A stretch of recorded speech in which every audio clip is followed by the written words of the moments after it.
Should you read The Long Price Quartet? Well, the answer is yes, in short. And long, well, if you really want to know and you're not already buying the books, then I guess I can talk about that.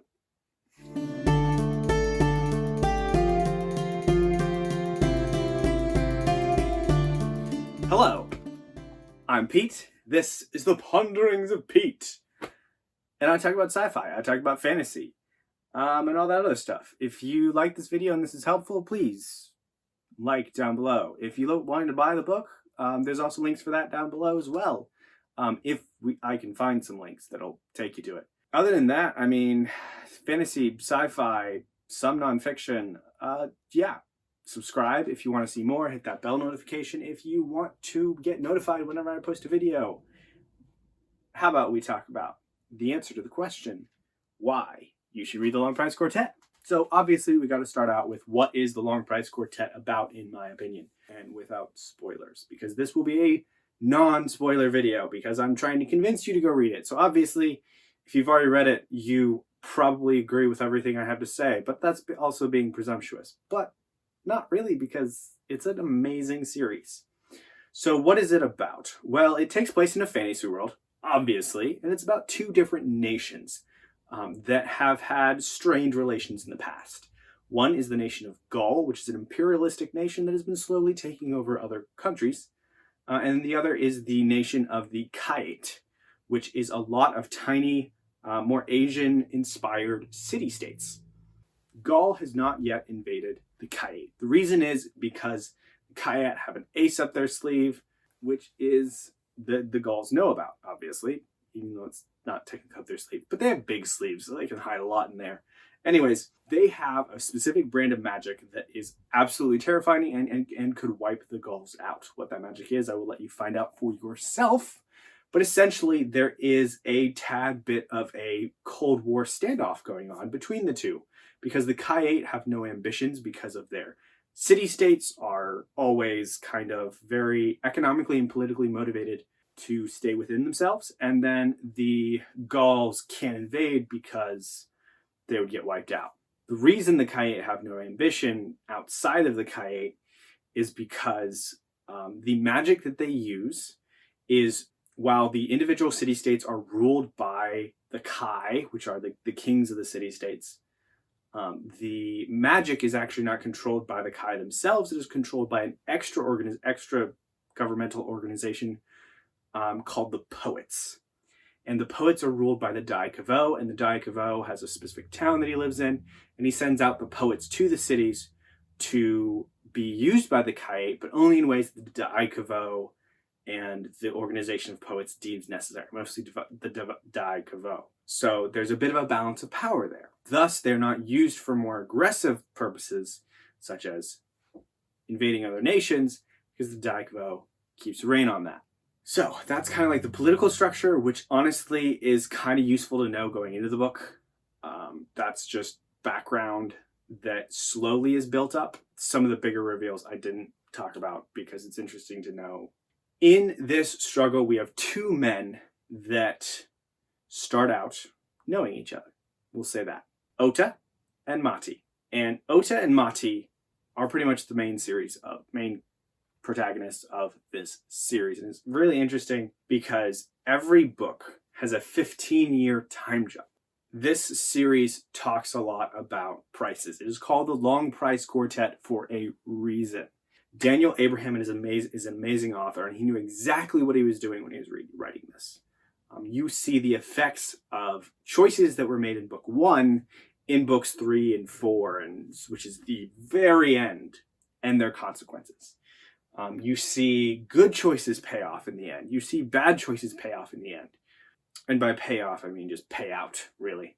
The prices, he really likes to explore the consequences of the characters' actions on the larger world, because the actions of these characters do end up affecting a lot of things. And there are other things that come in from the outside and do drastic things. But the characters in these books have actions that have consequences. And that's really what's gripping about this. Not only are these characters very human, so sometimes they might be faced with a choice that you don't agree with, but why they make that choice is very much understandable throughout this entire thing, and why people get put into these things. You're like, you see the situations they're put in, and you see the progression of getting into this, like, this corner that they might be put in for such a certain situation. You're like, I don't know how you could have done otherwise. Throughout this series, you see the struggle against a system. It's illustrated that the system in the Kite isn't the best system for reasons. And you see that struggle in multiple different ways. You see struggles against the government, you see struggles against parents, you see struggles against just people, struggling against people. And it's great. You're gonna laugh at things, you're gonna cry at things, because it is heartwarming and tragic at the same time. It is amazing. There are not words to describe this series and how much I really love this series after reading it. I want to go back and read these books to see from the beginning, knowing the prices that have paid out through the series, and see how those choices started, and see how those relationships started, and how everything started. Be like, wow, come a long way. Because you see the different lives of these different characters over time, and it is beautiful. One of the greatest things about this is everybody's skills are realistic, and and their knowledge is realistic. People are smart, people are dumb. That's reflected, and it's realistically reflected. It's a book about humans, and I think Daniel Abraham is one of the best characterization, does some of the best characterization that I've seen in books in many, many years. And I think you see some of that. If you've read The Expanse, you've seen some of that. But you haven't seen it to the extent he can. Because I do think that some of the writing in The Expanse is focused on the events, but it's also kind of focused on the characters. And I feel like Abraham brings in the focus on the characters in that, and then Ty Frank brings the focus on the events and all the other space stuff that's going on. So I think Daniel Abraham's writing style is a little bit almost less character focused to a certain extent. It's not as good as it's I would say the character work in The Expanse is below the level of character work in the Long Price Quartet. Like, it's far above it. The other thing about the Long Price Quartet, especially in the first book, and then different things in the second, third, and fourth books, don't expect a lot of action. Like, this isn't politics with sword fighting and assassins. This is, some of it's just straight politics, and in the grand scheme of things, like, things might not seem to have happened, but they happen. Like, if you're looking at your stereotypical, like, a lot of times it's like, oh, drama, and then, like, assassins, and then we have to move or whatever. But sometimes, like, people will have a conversation, and then things will be started in motions. Like, it won't seem like anything has happened in the traditional sense, because, there wasn't any action. But things happened because of conversation. So there's the pace of the book is going to seem a lot different, maybe if you rely on action to move the plot along, or you think that action moves the plot along a lot more times. But the plot moves along organically on itself due to people talking. And I think that's definitely an expectation to remember when you're going through this.